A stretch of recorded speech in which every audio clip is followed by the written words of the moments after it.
Hello and welcome to today's webinar on leading sustainable tourism destinations. My name is Ayako Ezaki and I'll be facilitating this session today. I work as the training director for the Global Sustainable Tourism Council, or the GSTC, representing our Sustainable Tourism Training Program, or in short, STTP.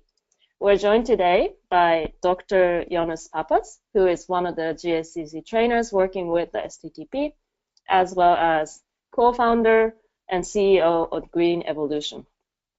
Jonas is based in Athens, Greece, and he'll be sharing today a few examples with us from South and Central Europe.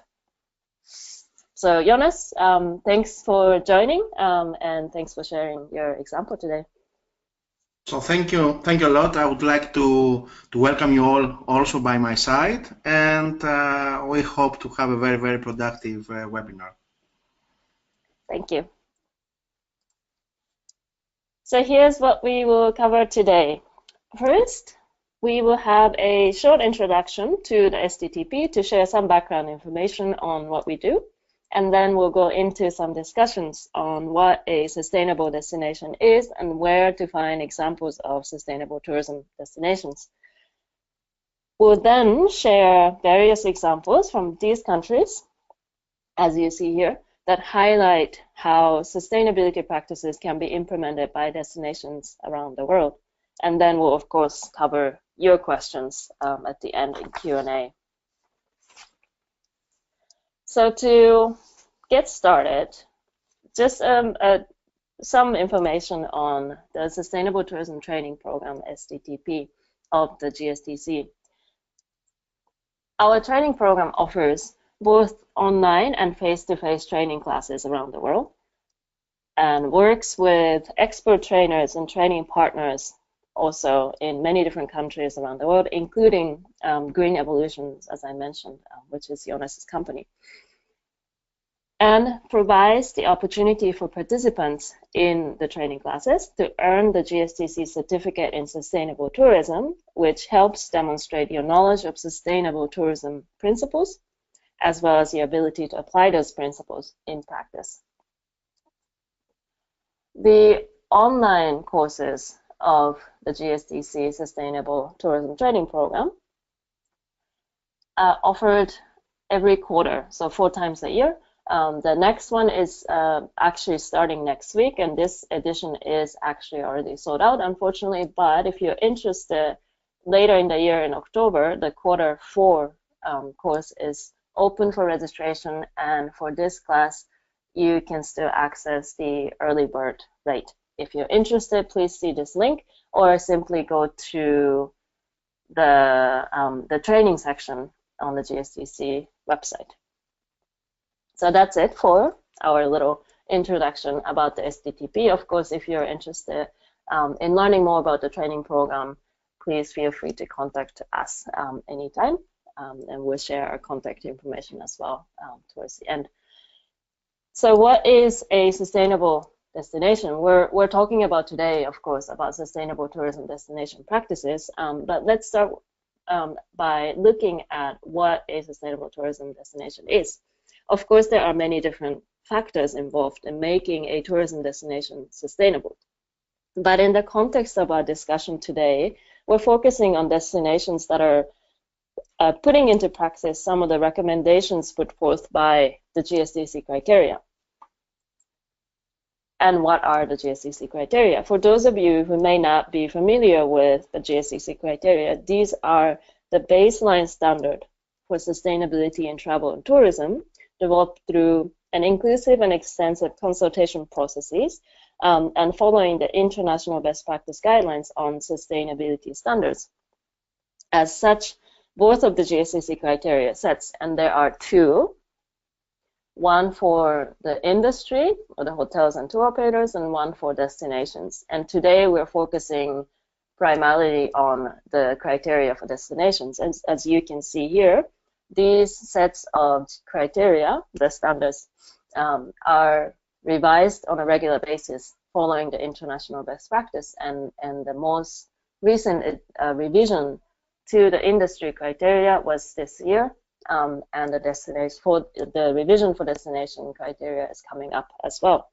And on that note, if anybody is interested in being part of this process of putting recommendations for criteria revisions, you can sign up to be part of this process on the GSTC website.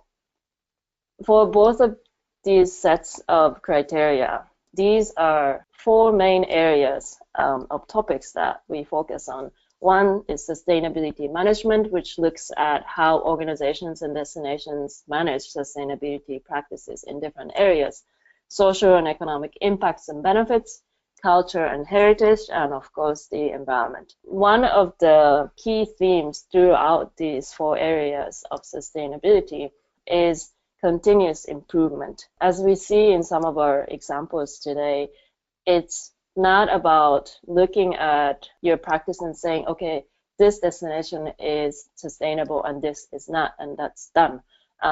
Rather, we're talking about continuous improvement. So looking at what are some of the practices that destinations are implementing that are helping the businesses in the destination and the places become more sustainable and continue to implement measures to become even more sustainable long term. If you haven't read or reviewed the GSTC criteria, here's just the beginning part of the destination criteria. As you can see on the screen, the criteria document includes performance indicators, which are some additional details to guide you in terms of how these criteria, the recommendations of the GSTC criteria, can be implemented. And you can, of course, find both the industry and the destination criteria on the GSTC website as well, and in different languages, not just in English. I think that everyone see now my face. So we will start with examples. I'm going to present you today 2 examples. One will be a country example, like the Slovenian one, which I think it's a very, very nice example related with destinations and a very, very impressive top-down actually approach, which is not a very easy way, but this is a way that, at least for Slovenia, works in a very smooth and very nice and efficient way. And the second example is going to be from Greece, and is going to be related not with a destination which is certified in another way, but for a destination that has a lot of, let's say, good practices and systems and many things, and hotels and schemes that are, let's say, the increments in order to go for a kind of certification based even on GSTC criteria or some other approach, I mean, of the standard that's already in a recognition or approved level of GSTC. So this place is going to be Crete. I don't know how many people have been in Crete in Greece, but I think it's a very, very nice place. So let's start with Slovenia. Slovenia is a very, very interesting example, like I said, because it is related with more or less a very strong belief of the government, but also of the people of Slovenia, most of the places, in order to go and make them branded, but not only branded as green.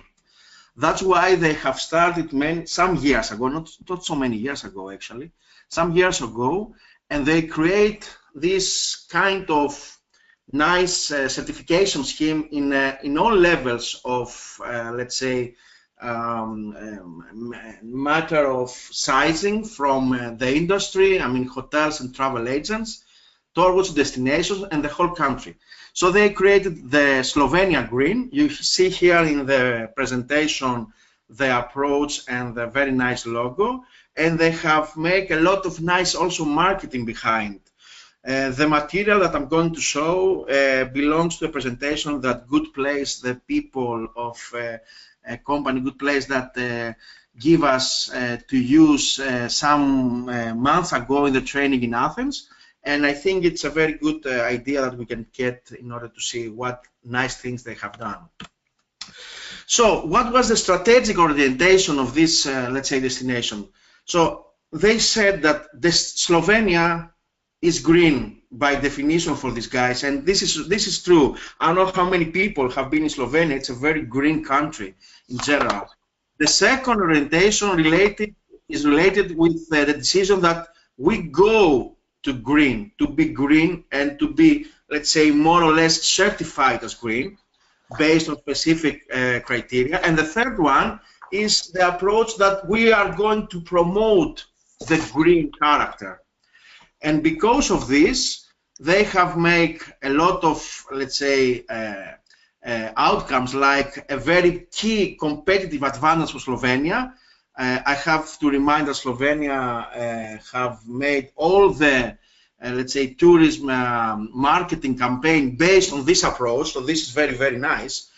The second one is that by this way to go to green, they are developing green tourism for green Slovenia, which is a very, very added value in general to differentiate the way of tourism is working in one country. And the third one is that they repositioning Slovenian tourism, which is also very important, because if we would like to create as small as necessary or needed relation with let's say the period of the year, then this is a very, very big need. So they have created Slovenia Green, which is based on green, active, and healthy. This is a very nice logo, actually. And they have created this scheme, which called it GSTC. It's like GSTC, but it's another way. So it is a Slovenia Green, and it is structured actually as a national program in order to develop sustainable tourism in all levels. And this is very, very interesting and impressive, actually. It is a label, but also a certification program for destination providers. So they cover the whole structure of the system. And of course, they provide positioning on global market, motivates destinations to continue monitoring, improvement, benchmark, promotion. So they have put behind the scene all the tools and all the infrastructure, more or less, in order to make it very efficient and very productive as a scheme. And of course, they have created based on something, and they have, let's say, try and succeed actually to make it based on GSTC indicators, and they are based on the green destination tools. Green destinations is a label, a scheme that it is already recognized by GSTC, and in the next months is going probably to be also approved. So it's a destination certification schemes already. So they have decided to go, let's say, in a kind of a hybrid way. I mean, they create something which is unique, but based on an already established standard for destination certification. This is a kind of let's say, hybrid system. So this is how they have created, and this is very important to see someone, because they have used the mechanics based not only actually on GSTC, which is the certification for destination, but also based on NATIS, which is a European tourism indicator system. So they have already, let's say, implement many different indicators based also on the, let's say, the global indicator, but also the European. And of course, they have created something which is related not only for the destination, but also for the hotels. In the hotels, they have based in many different kind of systems, schemes, like Green Globe, like Bio Hotels, Travel Life, TourServe, Green Key, but also the Eco Label, which is the European one. So what they have done, actually, you can see, is that they are based in some established systems in order to create their own. In order to create their own, and afterwards to create, let's say, the awareness on the people outside the country, in order to create some market for this system as well. So from, let's say, from the time that is on the air, they can also sell the infrastructure, the standard and everything, but also, let's say, the knowledge that they are gaining in different countries also, but also in different regions or destinations in general. And they have made all this key parts of, let's say, their approach, which is nature, cultural heritage, gastronomy, green products, and green innovations. So these were, let's say, the very important part, the pillars as thematics that they have used and based on. And they have created Slovenia Green for Destinations, which is related to the different kinds of levels, but also Slovenia Green for Accommodation. And now, after some, let's say, first years of, let's say, operation, they have already created 20 destinations in the country that have already certified by the Slovenia Green, and also 11 accommodations that have been certified by other, let's say, schemes. The schemes that based on Green Key or Travel Life or Green Globe. Okay, and I know that they have a lot of in progress now. A lot of destinations, but also a lot of accommodation, but also agencies. The travel agents, like we said. So these are, let's say, the whole level of system, travel agents and hotels, which are related with the industry, but also the destination inside. And for the people that don't know, last year in ITB, they have won the best award from National Geographic about destination. So this was, let's say, their achievement.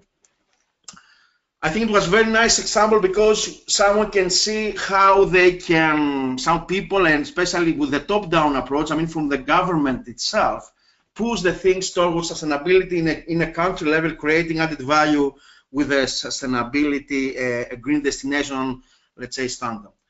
So next, like I said, I will show you some information, more or less, and some good practices from Crete, because I think now Greece, which I'm based in Athens actually, but Greece is going towards destination certification in many levels. We are trying to help them a lot, but I think now they are becoming more and more mature in order to achieve this part. Not in the country level, but at least in regional level or different kind of levels. So I select Crete because there are a lot of nice, good practices over there. So I said, okay, let's do it, Crete.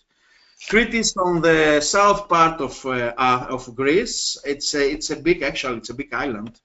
You can see that here on the bottom, and actually it's a big island. Actually, for the Greeks, it's not really an island. It's a big, let's say, land with a lot of things to do. At least if you go over there for vacations, which are altered this time of the year, not only for climate because of the climate change, but also because of the very good practice that they have implemented in a bigger period. So someone can go actually in Crete from March or early April until late November. So it's a big period, okay? So it's a very big place, divided in 4 very big areas with a lot of, I think they have 4 or 5 big mountains, which are even during, let's say, May with the snow on the cliffs. So it's a very nice, let's say, sightseeing to go over there at some holidays. And over there you can see a lot of things like the ones that probably in Slovenia we have seen. There's a lot of history behind. If I don't know how many of you have been there, but it's a lot of history. That's a very nice gastronomy, which is very, very interesting. And of course, biodiversity and environment are great. So there is history, there is great food. I propose to go over there to see the Mediterranean cuisine, which is based mainly from these areas. And of course, there's a lot of biodiversity. Careta turtle. It's a very big story about this in Crete, and we will see. So I will start with a very nice example of one of the, let's say, of the very unique experiences that we have created in Crete. A very, not we, but as Greeks, okay. The Millau Mountain Retreat Resort, which was many years ago a gold standard about agrotourism in Greece. It was a very small, let's say, area in the mountain that you couldn't go at least the whole road by car, so you have to leave your car when you were approaching that. There wasn't, let's say, any electricity in the beginning. The water was reserved by the water from the rain, and you had to create everything by hand. So in order to eat, you have to help in the garden together with all the others in order to create your bread and go, let's say, and take your vegetables and everything. So it was a very unique, and it is actually a very unique and authentic way of living in Crete. The second one is a kind of certification scheme that I have created related with gastronomy. It called it We Do Local, and is related of, let's say, creation of things, products in the supply chain for, let's say, accommodation with the locality.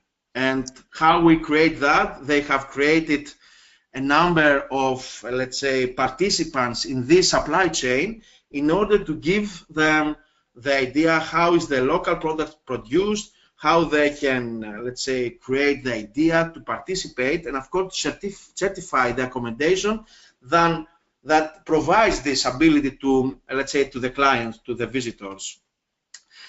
In this, I think in the last two years or 3 years, I think this is the certification scheme. They have already certified in their system 26 hotels, mainly in Crete, and 2 ships actually. But also I know that now they have created also a new, let's say, category of this scheme, situated or implemented for cases in city hotels. So I know that in the middle of Athens, in the square, main square of Athens, there is a hotel that already have, let's say, certified with this certification. So this is very, very important because they produce and they promote this kind of locality. The other very nice example that someone can say about Crete is also related with gastronomy. And it is, let's say, a collaboration between the TUI Care Foundation, the Ecotourism, and the local food experts from Crete. The idea is that they going to create a pilot project about sustainable food destination. So this is something that TUI believed on that, and they have created, let's say, a supporting scheme in order to create all the knowledge about the supply chain on specific areas in Crete, and mostly related with production of wine. So this is something that was taken a lot of, let's say, exposure in, at least in ITB and afterwards. So there is now here the discussion about the project that you can find in TUI group website. And at least, as long as I know from the people from local food experts, right now the results are that they have, let's say, 2 wineries in the system. They have wine growers group, 2 of them. They have an olive oil mill in the system, olive growers group, and 5 hotels. So they have tried, and I think they have succeeded very nice results about to create the whole chain of production of wine from the grass, let's say, to the consumption in the hotel. So they make also a lot of introduction and kind of training of the clients in the ground in order to give them, let's say, the authenticity of creating wine. So this is very, very interesting, and maybe if you'd like to take something more on this, I can show you some more, let's say, after this seminar. The other example is related to biodiversity. Crete is a very, very interesting example. Archelon is an NGO situated in Greece and is very, very active and very productive, especially in Crete. They have made a lot of lot of actions in 3 parts of Crete, and they are very, very successful actually. They are providing savings of the turtles. They are discussing the results and everything with the clients of hotels, but also of the visitors of some areas of Crete.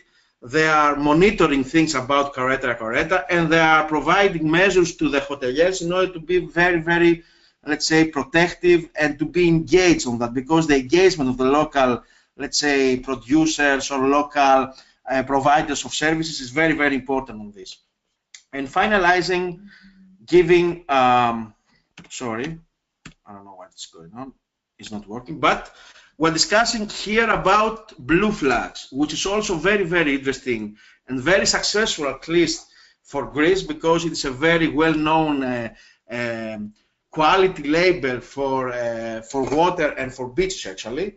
And if we situate it, let's say, the results about Crete, there is a lot of success about these beaches in Crete, and I think they have around 112 blue flags for 2017. I think this is the area with the highest level of blue flags around Europe, actually, at least.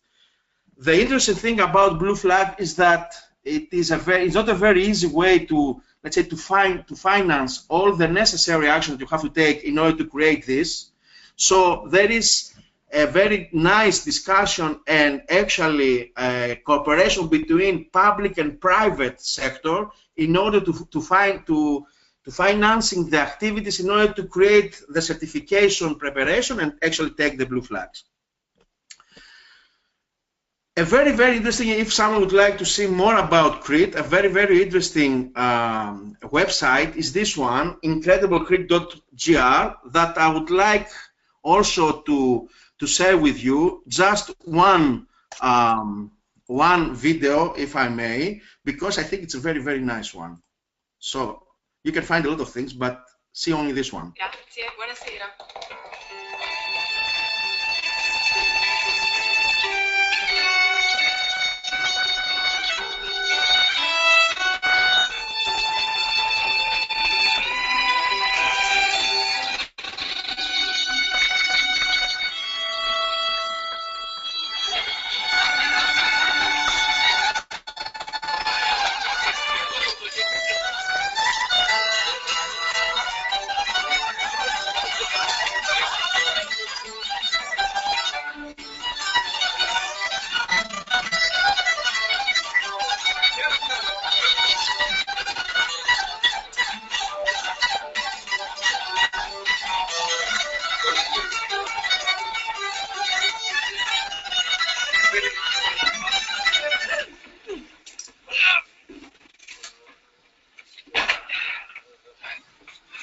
Flower?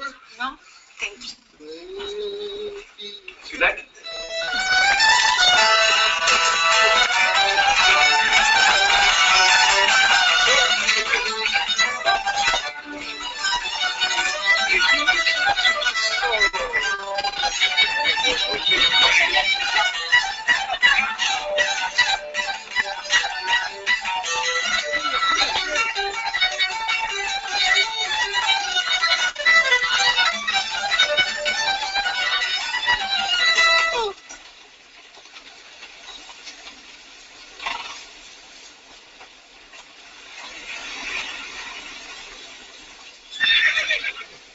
Are you okay?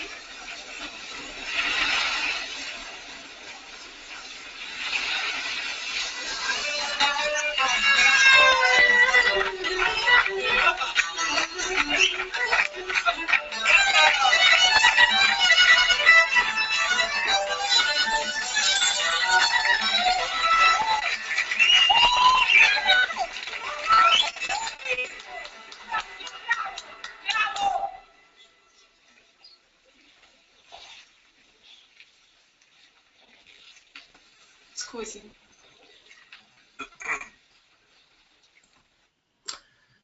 And this is it. I hope that you joined, and I pass the step to Ayako. Thanks, Jonas. I maybe just go through quickly the 3 examples that I prepared to share. And of course, this session is being recorded. The video will be available, and we'll share also the slides with everyone who is signed up for this session. And so this example has been shared through our training program a few times. Of course, this is an interesting and useful example for anyone who is interested in specifically sustainability standard, establishing sustainability standard for a country or a destination at different levels, but especially a national level, and also a certification program. So Innovation Norway, which is a government body that works to promote economic activities in the country, of course, including tourism. And if you look at Innovation Norway and maybe search for Innovation Norway Sustainable Destinations, you will see this page, the screenshot that's taken from this page about the Sustainable Destination Certification Program in Norway. And you can see different examples of destinations within Norway that have been certified through this process.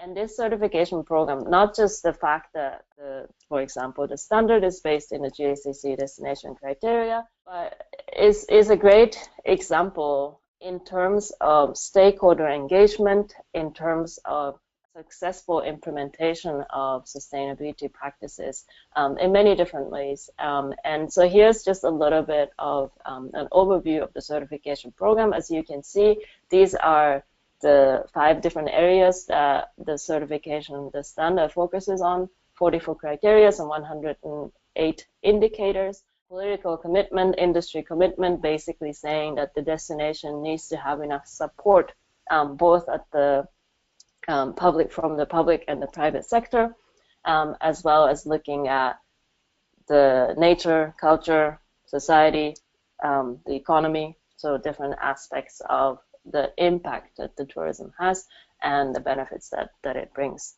So here are some of the benefits of implementing such a certification program for destinations in a country.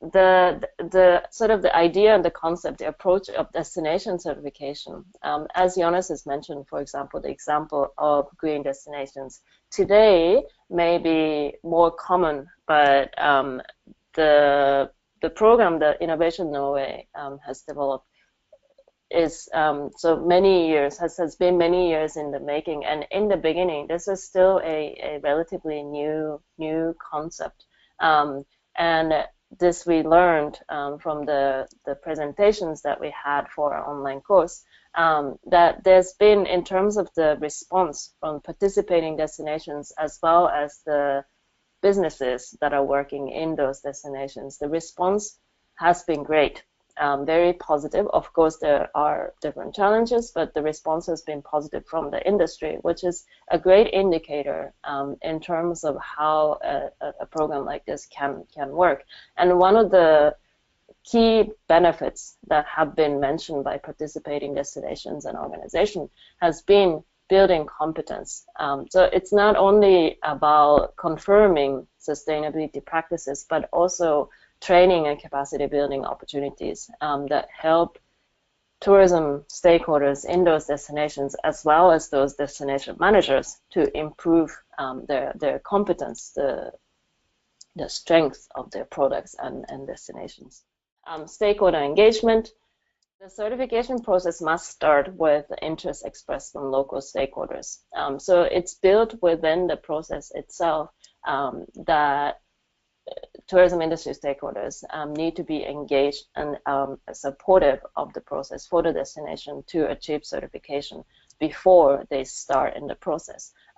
So it's also important to note because without such support and engagement by the tourism industry stakeholder in the destination, you will unlikely be successful. And for a destination to achieve certification within the Innovation Norway certification program, it deals with some of these steps, starting with stakeholder engagement. And there are also other benefits that you receive by being part of these processes, such as promoting collaboration among stakeholders within your own destinations, as well as marketing, because by going through this process to identify what are some of the unique assets that you already have in your destination or that can be developed into successful, attractive, sustainable tourism experiences, that helps your marketing efforts. Here, this is just to mention that the example of Innovation Norway certification program, this is relevant to the GSTC destinations criteria A11, which talks about sustainability standards. So this next example that I wanted to share, and I might even say this is one of my favorite examples of ecotourism and sustainable tourism in terms of destination management. And it is a well-known destination, I think, in terms of sustainability. It has been awarded the World Responsible Tourism Award a few years ago, and it has been internationally recognized for this unique system that they have in managing local capacity, carrying capacity of the destination, which basically is the approach to identify and manage the numbers of visitors that a destination can handle. Protected areas, and many of these attractions that they promote are natural protected areas. And this works again with the same theme of collaboration among stakeholders within the destination. Such a system that Bonito uses, for example, through the voucher system to limit visitation per day, it works because different stakeholder groups within the destination, they come together, they have agreed on this approach, and they support. And this works because, and if you could go to the next slide, this is a really good quote, I think, that really summarizes why it works. The livelihood of Bonito's tourism relies on maintaining our clear waters. So many of the attractions in Bonito have water, whether it's a river, sort of swimming down the river, snorkeling down the river, or diving, has water as key aspects of nature adventure activities. And the quality of these natural areas and the clear waters are directly related to the business of tourism and ecotourism. So this has been recognized by many different players in the industry, including tour operators, as well as accommodation providers, travel agencies that sell these vouchers to visitors, destination managers, as well as many of the visitors that come to Bonito for this very reason. And in this slide, there are two boxes.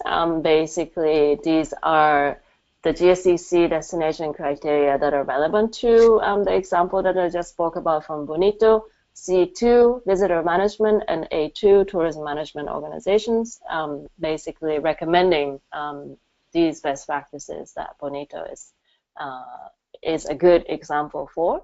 And as I mentioned, Bonito is a well-known ecotourism destination, one of the most recognized one in Brazil, if not internationally. But I also wanted to share another side of this example from Bonito, which is the next slide. I just wanted to share marketing example from Bonito because, of course, it's a very attractive nature-based destination, Bonito. So they have a lot to share in terms of what's visually very attractive to visitors. But what can you do before your prospective customers or maybe operators, agencies, get to your destination, or even also including people like event managers who might be looking for destinations for their organizations, for their events or for their tours. The representatives from Bonito Convention and Visitors Bureau have told me that once someone is in the destination and has the opportunity to actually participate in these nature tours, they are convinced because it's very beautiful, and of course they're very confident of their offers. And I have been fortunate to myself experience some of those tours, and I can also say myself that these are very attractive, but not everyone can get there, and Bonito as a destination cannot always invite everyone to come.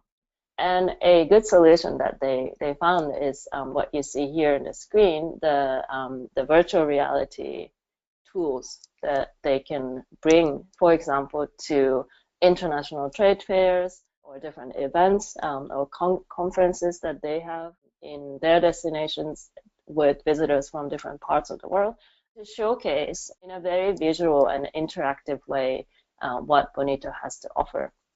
And this has been very successful in terms of increasing engagement, for example, at trade shows, and not just sort of giving out brochures and papers, but really getting people to experience and also to engage in conversations, as well as really showcasing, not just talking about, but showcasing some of the things that if you are a operator that's looking to organize tours for a particular group, or if you are an event manager that's looking for an event venue, you can really see, really in virtual way, you can see what the steps of planning an event, for example, looks like in Bonito. So this was an interesting example, I thought, from a very successful ecotourism destination that's also investing in some efforts to bring their marketing efforts to a different level.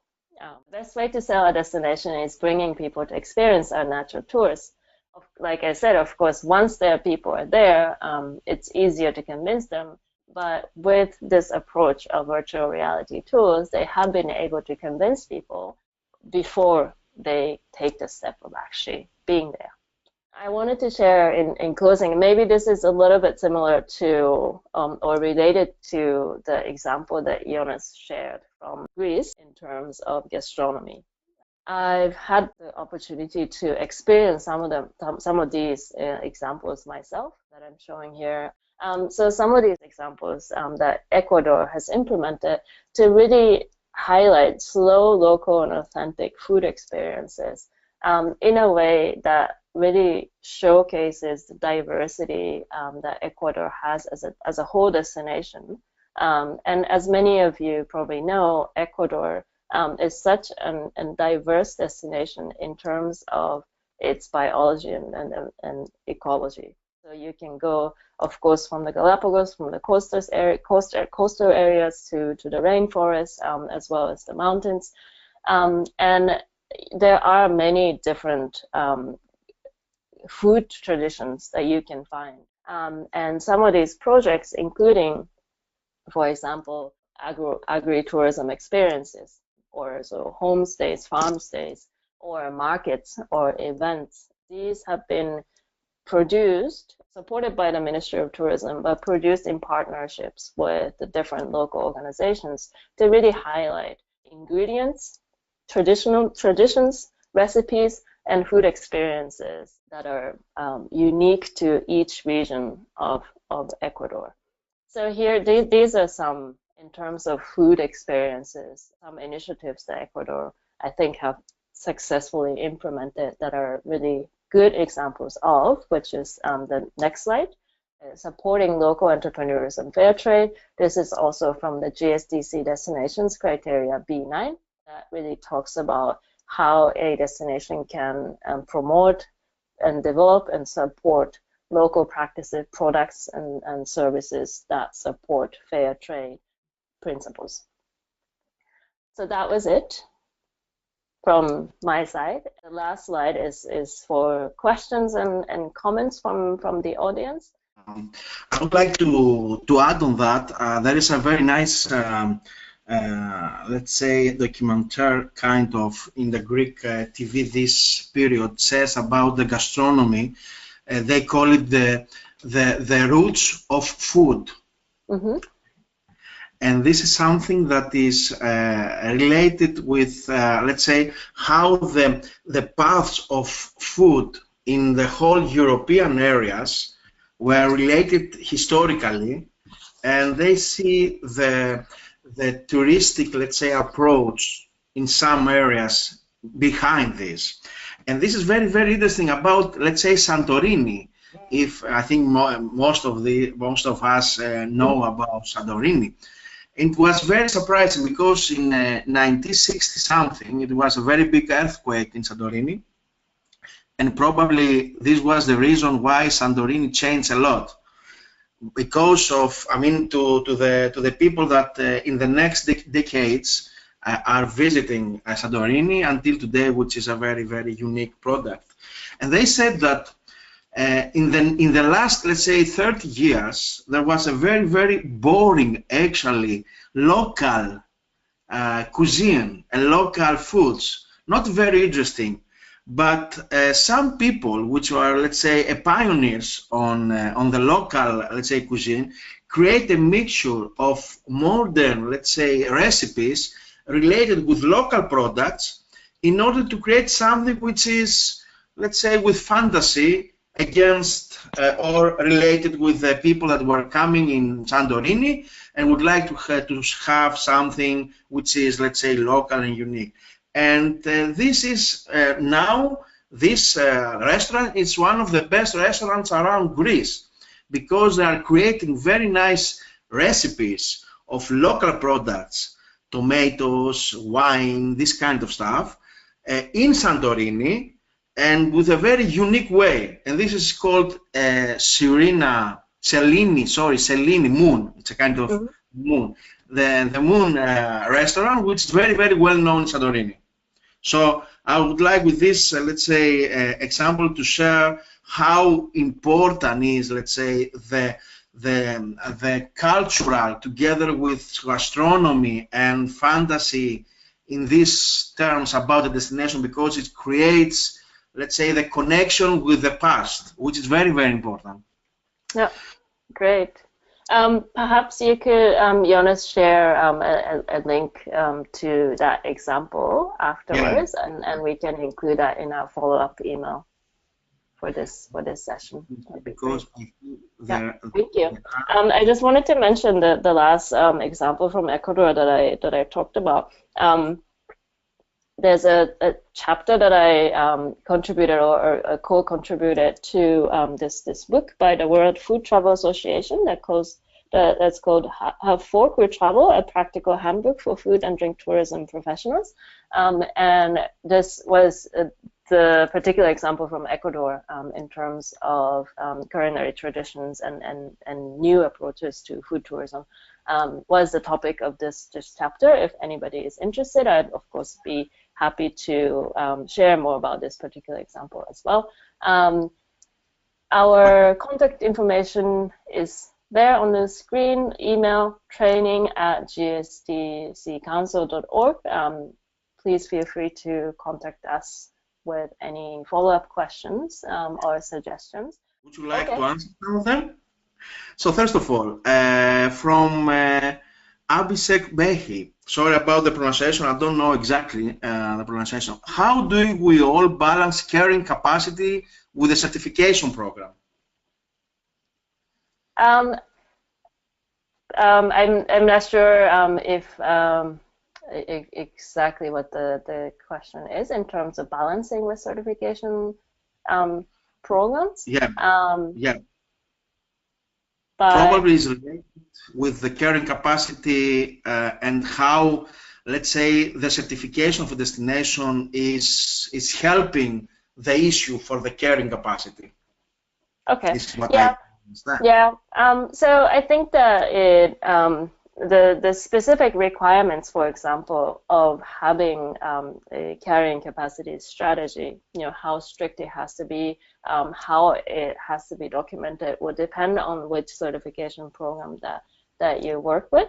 And Jonas has mentioned that Green Destinations as a certification program, the standard has been recognized by the GSTC. So they've achieved the level of GSTC recognized, which says this standard complies with the GSTC criteria. GSTC Integrity Program offers, GSTC serves as an accreditation body. So GSTC doesn't work directly with businesses and destinations to certify them, but GSTC works with certification bodies to accredit certification programs or approve. So there are two programs at this point currently that have achieved this next level, GSTC approved or GSTC accredited.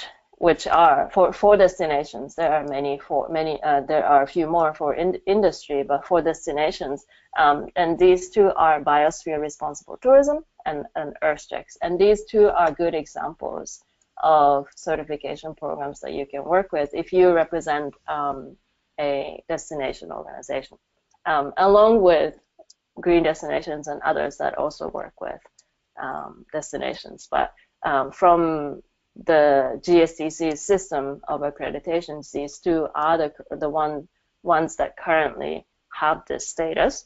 And depending on which program that you work on, the specific requirement, like I said, will be different.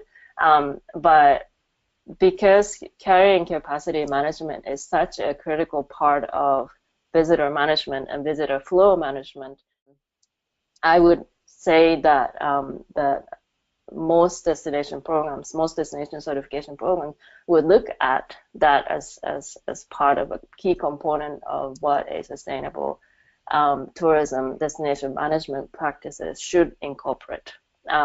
So I think that first and foremost, I think it's important for destination organizations to look at different aspects of impact and pressure that a destination is getting from tourism activities. And this means gathering data about visitation, and carrying capacity doesn't necessarily mean it's never really a one number that you can come up with for the whole destination. You need to look at different contexts of tourism. You know, every destination has different flow in terms of busy seasons, peak seasons, and not so busy seasons, as well as different types of activities that are available in different seasons. So you need to look at different types of tourism activities that are putting different levels of pressure in your destination in order to determine a carrying capacity as a range of numbers, and as a destinations to have a policy in place to manage this and to implement different approaches. Bonito's example with voucher system is one, and when you think about it, it's a relatively simple approach, which is possible for a relatively small scale destination in terms of the total number of visitors, such as Bonito. But for a much larger destination, such a system might not be practical. So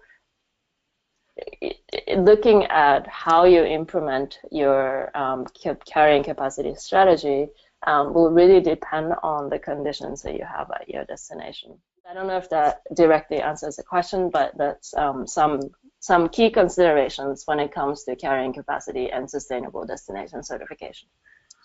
If I may, I just wrote an example of this very interesting issue, because the carrying capacity is very, very, very important, especially for very small places like islands or like very, very, very critical for biodiversity areas. I was in a very interesting event about life programs, which is a European a network, not network, actually, a supporting scheme about nature and biodiversity. It's called lifestymphalia.gr/en. Okay, so Stymphalia, it's a very, it's related with the Hercules myth, and they have tried to see what is the relation between the biodiversity pressures that they have by the climate change related with cultural heritage issues related with tourism, which is a very, very interesting issue in many places in the globe. Okay, so what else? I would to know more about Slovenia, their way of transformation from Soviet past to present results. Yes, I think for Slovenia there is a lot of stuff that someone can find. If you go to Love Slovenia and search in the website, you will find a website which is related with the ministry. And you can even write down your website, your email address in order to register, in order to take some information. I know that they are creating newsletters and let's say results every 1 or 2 months. So these are very, very useful. But in general, if you would like to know more about Slovenia, maybe I can share, let's say, the presentation that we have, which I presented a part of it, in order to send to all the participants, Ayako, if you would like so. Yeah, we can include that in our follow-up email as well, if we have the permission. Okay, another question. I would like to ask about how destinations could guarantee private sector commitment. Guarantee, I think, is a strong word. I think incentivize destinations can do. I think the stakeholder engagement is really a process, but I think that one thing that comes to mind for me, as I presented in the Innovation Norway's example, is I think highlighting the benefits. And one example that I thought was really interesting about the building competency within destinations and supporting enterprises within the destination. So because Innovation Norway at the national level implements this certification program, local level destinations and regional destinations, as well as different enterprises that work within those destinations, benefit from training and capacity building opportunities. And this doesn't only mean that they learn, for example, how to recycle, how to implement renewable energy and so on, but also one of the most important and popular training courses that they offer as part of the certification program is how to be better hosts to visitors. No? So it talks about marketing, it talks about how you implement your strategies to welcome guests from different countries from around the world. It talks about best practices in product development, and those are good business practices, not just about sustainability, as some businesses might think of as recycling or saving energy, and only those. So sustainability and sustainability management is really about good business practices and good destination management. So I think that's part of the message as a destination organization that you need to send to your stakeholders and say, we're implementing this sustainability initiatives in whatever form that might be, whether certification or a new initiative to bring together stakeholders in this theme. It's really about strengthening the destination by identifying attractive assets that the destination has, by making the businesses, the tourism businesses and experiences within the destination more attractive to specific types of travelers that are looking for more authentic, more local, more hands-on experiences. So I think that's one example of how you might approach stakeholder engagement within a destination. Mm-hmm. I have two more. One is how is Ecuador initiatives measure up to GSTC standards? That's a good question. I mean, the food experiences that I shared are not necessarily directly related to the GSTC standards, except that these are really good examples that demonstrate some of the Section C and Section B and C that talks about socioeconomic impact and cultural impact of tourism. But it is also interesting to note that Ecuador, as a country, the Ministry of Tourism, has implemented the GSTC criteria, the destination GSTC criteria at the destination level, and created a national level standard. So it adopted the GSTC criteria into the Ecuadorian context and have achieved the GSTC recognized status.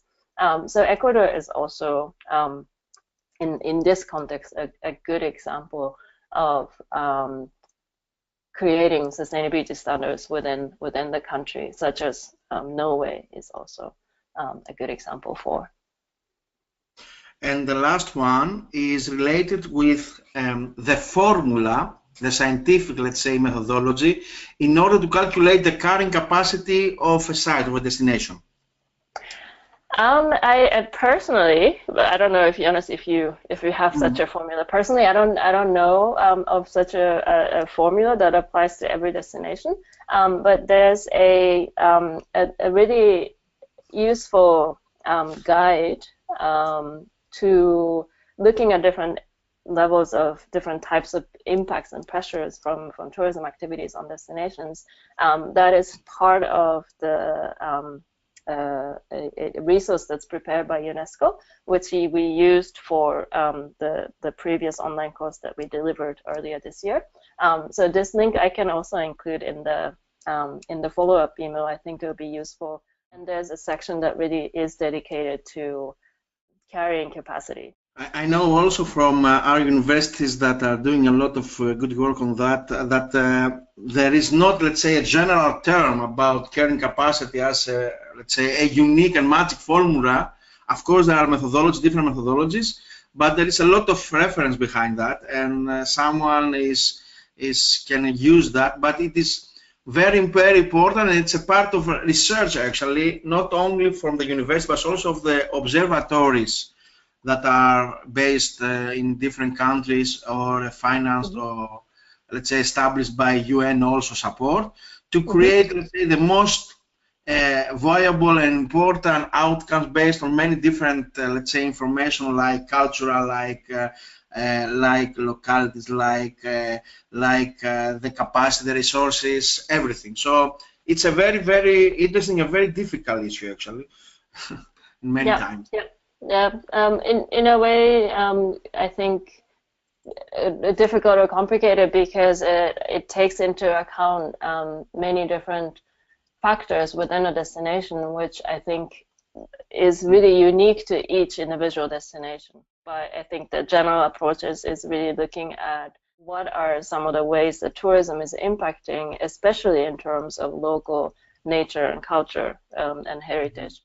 And by looking at the ways that maybe the patterns of visitation, you need to look at data that you already have in terms of tourism, existing tourism activities in your destination, and looking at how much more can a destination take, or how and where you might perhaps need to reorganize or reduce the number of visitors in order to maintain the sites in a way that's sustainable, as a general sort of idea and approach. Okay. And the last one. Okay. How to spread awareness with sustainability importance to poor people in developing countries, considering how economic resources needed for sustainability. Not that I have the right answer, but I think that one aspect of it is that is important is not necessary to approach things as, you know, that we need to bring the message of sustainability to poor people, but rather look at them as tourism industry stakeholders, and they may not be working directly with tourism industry, but they might potentially be providers of tourism services, or they might potentially be engaged in businesses and services that are related to tourism.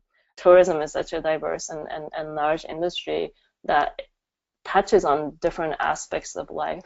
And so rather than looking at those people, community members, for example, that you would like to engage in your sustainability efforts as the poor people that need to be educated, I think that first and foremost, I think it's important to listen to their needs. And if you feel that then there's sort of disconnect or that they're not interested, and I think that the first step is to learn why, and that you can only achieve by listening to the situations that's causing maybe their disinterest or disengagement, and from there to think about the stakeholder engagement approaches that we talked about earlier. Great. Okay, thanks so much again for collaborating, Jonas, and making this happen. We'll make the recording and the slides available, as well as some of the links and resources that we mentioned. And I hope that you will stay in touch with us, with the GSTC, as well as with our training program. Sign up for our newsletter to get updates, and I hope that you will consider being part of our next courses and webinars and other opportunities that we offer. So thank you again